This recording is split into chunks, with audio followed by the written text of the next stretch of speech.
What if I told you that wands, those supposedly essential magical tools we've been obsessing over for the last 2 videos in this series, are actually just training wheels? Today, we're diving into the most advanced form of magic in the wizarding world, wandless magic. And trust me, once you understand how it works, you'll never look at powerful wizards the same way again. Because here's what's mind-blowing. While Neville probably struggles to cast a simple Lumos without his wand, there are wizards out there performing complex transfiguration with just their bare hands. So, what separates the wand-dependent from the wandless masters? Let's start with the basics. Wandless magic is exactly what it sounds like, performing spells without a wand. But it's not just magic without the stick, it's a completely different approach to channeling magical energy. Think of wands as magical amplifiers and focusing tools. They take your raw magical ability and channel it into precise, predictable spells. Wandless magic? That's like performing surgery with your bare hands instead of using surgical instruments. Possible? Yes. Incredibly difficult? Absolutely.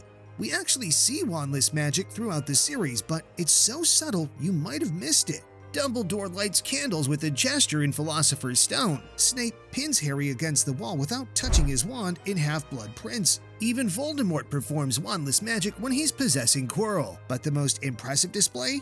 Dobby. House-elves perform exclusively wandless magic, and they're incredibly powerful. Dobby can apparate in and out of Hogwarts, levitate cakes, and even block Lucius Malfoy's spells, all without a wand. But here's where it gets really interesting. Wandless magic requires 3 things that most wizards never fully develop: perfect emotional control, absolute magical focus, and years of advanced training. Remember how Harry's emotions affected his magic throughout the series? His anger made spells more powerful but less controlled. His fear made them weaker. Now imagine trying to cast spells when your emotions directly control the magical output without a wand to stabilize it. This is why we see wandless magic most often in life-or-death situations. Extreme emotion can sometimes break through the barriers, but it's unpredictable and dangerous.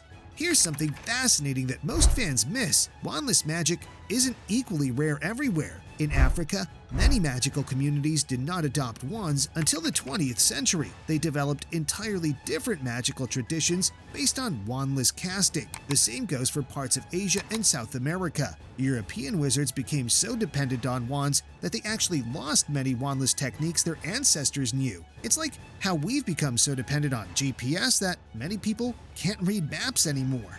Remember Harry making glass disappear at the zoo? Or inflating Aunt Marge? That was wandless magic, specifically accidental wandless magic.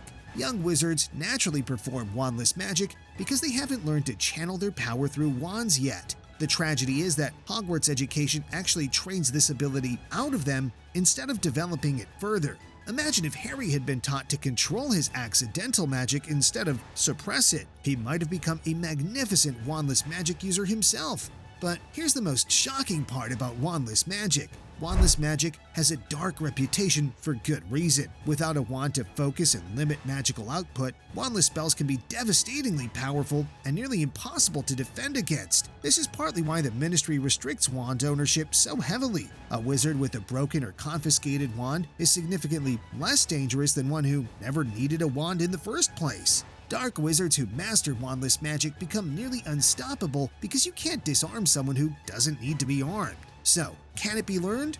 Absolutely, but it requires completely retraining how you think about magic. Most wizards learn magic as wand movement plus incantation equals spell. Wandless magic requires understanding magic as pure intention and energy manipulation. It's like learning to paint with your fingers after years of using brushes. The few wizards who master it usually start by practicing simple spells they know perfectly. Lumos is popular because it's low risk and easy to measure success. Here's the honest truth. For most wizards, wandless magic isn't worth the effort. Wands are incredibly effective, relatively safe, and much easier to master. Why spend decades learning to cast wandless Lumos when you can master dozens of wand spells in the same time? It's like asking why most people don't learn to perform surgery without tools. Sure, it's theoretically possible, but the practical benefits rarely justify the enormous investment required. So, wandless magic isn't just advanced wizardry, it's an entirely different magical philosophy. It represents the ultimate mastery of magical energy, but at a cost most wizards aren't willing to pay. The real question isn't whether wandless magic is superior to wand magic, it's whether the decades of training required are worth it when wands can achieve 95% of the same results with 10% of the effort. What do you think? Would you rather master wandless magic or become incredibly skilled with a wand? Let me know in the comments below, and don't forget to subscribe for more deep dives into the wizarding world.